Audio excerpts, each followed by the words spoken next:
আসসালামু আলাইকুম, hope you all are doing well.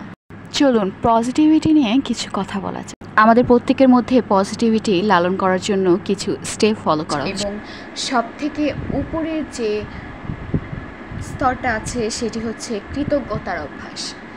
প্রতিদিন কয়েক মুহূর্ত সময় নিন এবং আপনি যেসব বিষয়ে কৃতজ্ঞ সেগুলো সম্পর্কে ভাবুন। এটি হতে পারে একটি সুন্দর দিন বা কারো একটি সদয় কাজ।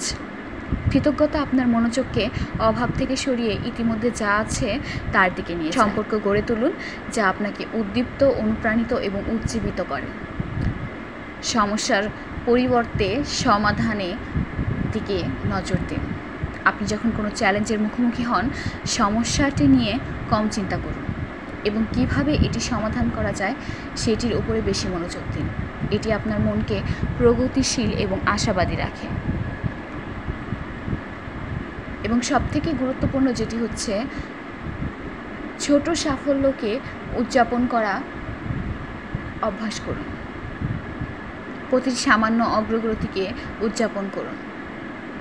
প্রোগ্রেস ইজ প্রোগ্রেস এবং এটি স্বীকৃতি দেওয়া ইতিবাচকতা এবং অনুপ্রেরণার জ্বালানি যোগায়।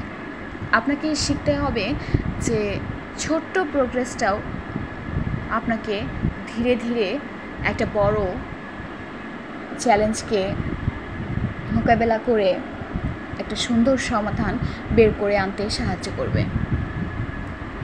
তাই হতাশ না হয়ে পজিটিভিটির দিকে ফোকাস করুন। মনে রাখবেন, পজিটিভিটি একটি পছন্দ।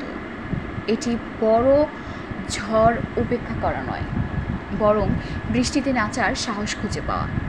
প্রতিদিন আমাদের নতুন করে বেছে নেওয়ার সুযোগ থাকে।